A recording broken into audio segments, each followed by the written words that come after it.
Duel sengit bakal tersaji di matchday ke-9 ron ketiga kualifikasi Piala Dunia 2026 zona Asia yang akan mempertemukan sang tuan rumah Timnas Indonesia berhadapan dengan tamunya yaitu Timnas Cina. Pertandingan ini bakal digelar di Gelora Bung Karno, Senayan, Jakarta, yakni pada hari Kamis 5 Juni 2025 ini. Laga ini pastinya bakal berlangsung sengit dan menarik. Pasalnya kedua negara sama-sama mengincar kemenangan demi menjaga asa peluang tampil ke putaran final Piala Dunia 2026.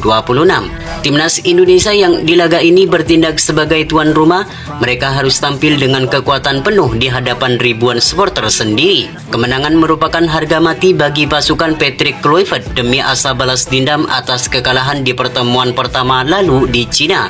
Meski tidak mudah dikarenakan di laga ini Timnas Cina bakal tampil habis-habisan karena ingin bangkit setelah menelan 2 kali kekalahan beruntun dan menjadi juru kunci di tabel klasemen. Namun Jaitses dan kawan-kawan optimis kalau Timnas Indonesia mampu meraih kemenangan di kandang sendiri. Apalagi PSSI dikabarkan akan menambah beberapa pemain naturalisasi baru seperti Tristan Guejer dan Miliano Jonathan. Tentu dengan hadirnya beberapa pemain baru ini akan membuat kedalaman Timnas Indonesia lebih kuat di semua lini. Menghadapi Timnas Cina ini, Timnas Indonesia tidak akan diperkuat 2 pemain andalannya, yakni Marcelino Ferdinand dan Martin Paes.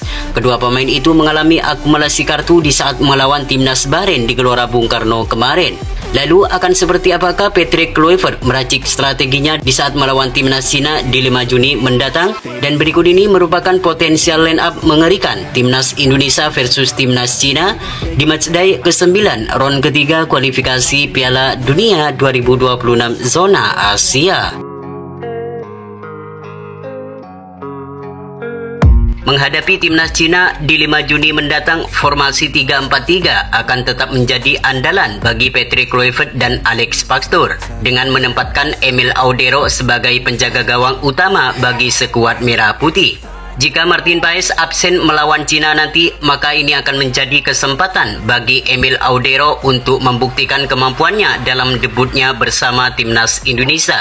Soal kualitas, Emil Audero tidak kalah jauh dari Martin Paes. Dengan mempunyai tinggi badan 192 cm, Emil Audero memiliki kelebihan dalam duel udara. Selain itu, pemain asal Palermo ini mempunyai refleks yang sangat cepat dalam mengantisipasi berbagai tendangan keras dari lawan.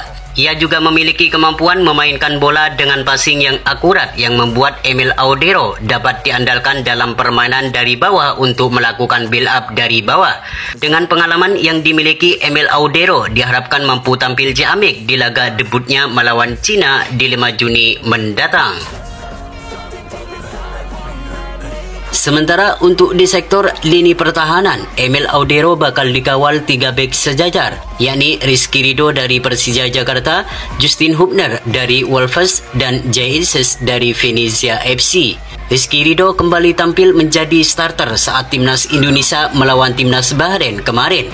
Penampilannya sangat baik dan tidak kenal menyerah dalam menjaga pertahanan Timnas Garuda. Selain itu, Rizky Ridho mendapat pujian habis-habisan dari pelatih Timnas Indonesia Patrick Kluivert. Patrick Kluivert menilai Rizky Ridho pemain yang tidak kenal menyerah. Selain itu, Rizky Ridho juga akan lebih bersinar ke depannya jika tidak berbesar hati dengan penampilannya. Sedangkan Justin Hubner juga tampil gemilang bersama Timnas Indonesia ketika melawan Timnas Bahrain. Beberapa penyelamatan sukses diperlihatkan oleh pemain asal Wolverhampton Wanderers ini. Meski usianya terbilang masih muda, namun keberanian pemain ini patut diapresiasi dalam melawan Bahrain kemarin. Ia mencatatkan 2 tackle bersih yang membuat Timnas Bahrain semakin sulit untuk melakukan penyerangan. Pertama, langsung menyambar pemain Timnas Bahrain di pinggir lapangan, dan yang kedua, ia melakukan penyelamatan krusial dalam kotak penalti. Melawan Timnas Cina nanti, Justin Hubner layak kembali menjadi starter di skuad Garuda. Sedangkan Jaitses menjadi benteng terakhir di lini pertahanan Timnas Garuda. Jaitses lebih bermain tenang dan kedewasaan. Selain ditugaskan sebagai seorang kapten tim, Jaitses juga mengontrol permainan Timnas Indonesia dari belakang. Selain itu, Jaitses juga akan ditugaskan untuk meladeni duel-duel udara yang kemungkinan besar bakal diterapkan oleh para pemain Timnas Cina. Sedangkan untuk sektor fullback kanan dan fullback kiri, di mana posisi ini bakal ditempati oleh Sandy Walsh dan Calvin Verdong.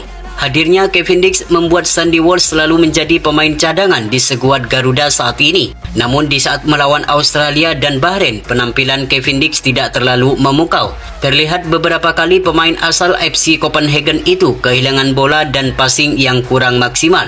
Sandy Walsh nampaknya sangat cocok untuk menjadi starter saat timnas Indonesia melawan timnas Cina di 5 Juni mendatang. Sedangkan Calvin Verdong, kita sudah mengetahui betapa apiknya sosok pemain yang satu ini. Sejak debut dengan timnas Indonesia, Calvin Verdong selalu tampil konsisten dalam penampilannya. Selain solid dalam menjaga pertahanan, Calvin Verdong juga jago dalam membantu penyerangan dan kerap kali menebar ancaman di pertahanan lawan. Maka bisa dipastikan melawan timnas Cina nanti, nama Calvin Verdong akan tetap menjadi pilihan utama dan tidak akan pernah tergantikan di posisi ini. Sedangkan untuk sektor gelandang tengah, di mana posisi ini bakal ditempati oleh Joy Pelopesi dan Tom Haye. Joy Pelopesi sudah menjalani debutnya bersama skuad Garuda saat timnas Indonesia melawan Bahrain. Ia bermain full 90 menit penuh. Ia juga mencatatkan 85% umpan akurat dan clearance 2 kali serta seluruh duel berhasil dimenangkan oleh pemain asal Lomaleska itu. Selain itu, dengan hadirnya Joy Pelopesi, permainan Tom Haye akan lebih leluasa dalam berkreasi untuk memberikan umpan manis kepada penyerang Garuda yang berada di pertahanan lawan. Selain itu, dengan hadirnya Joy Pelopesi di sektor back pun seakan ada pelapis karena Joy Pelopesi jadi orang pertama yang mengantisipasi permainan lawan.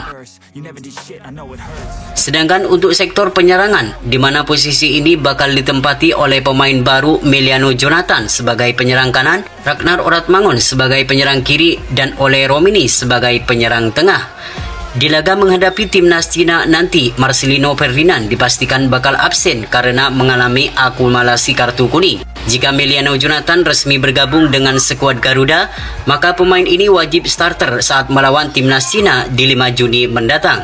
Pemain ini mempunyai permainan dan skill yang mirip legenda Belanda, yaitu Arjen Robben. Ketenangan dan kelincahan dalam melakukan serangan kerap kali diperlihatkan oleh pemain asal FC Utrecht ini. Sedangkan Oratmangun kembali tampil saat melawan timnas Bahrain kemarin. Penampilannya tidak terlalu memukau, namun ia mempunyai kelincahan dan permainan yang agresif. Bersama timnas Indonesia, Ragnar Oratmangun sudah mencatatkan 2 gol di putaran ketiga ini. Ragnar Oratmangun diharapkan kembali tampil maksimal di laga penting melawan Cina di 5 Juni 2025 mendatang. Sedangkan Ole Romini akan menjadi ujung tombak di lini depan skuad Garuda. Ia akan disokong Meliano Jonathan dan Ragnar Oratmangun di sisi kanan kiri. Ole Romini juga disebut sebagai sosok striker yang dicari skuad Garuda saat ini. Pasalnya, ia melakoni 2 laga dengan mencantumkan 2 gol bagi timnas Indonesia. Ole Romini diharapkan kembali tampil gemilang di saat timnas Indonesia melawan timnas Cina di 5 Juni nanti. Selain mempunyai naluri gol yang tinggi, Ole Romini juga mempunyai kecepatan dan skill yang mumpuni. Kelincahannya kerap kali merepotkan pertahanan lawan, maka tak heran jika pemain asal Oxford United ini selalu menjadi andalan utama di lini depan skuad Garuda.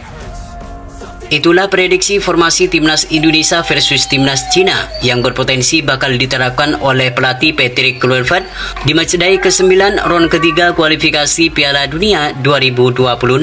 Semoga di pertandingan ini timnas Indonesia mampu meraih kemenangan agar mimpi bermain di Piala Dunia 2026 semakin terbuka lebar.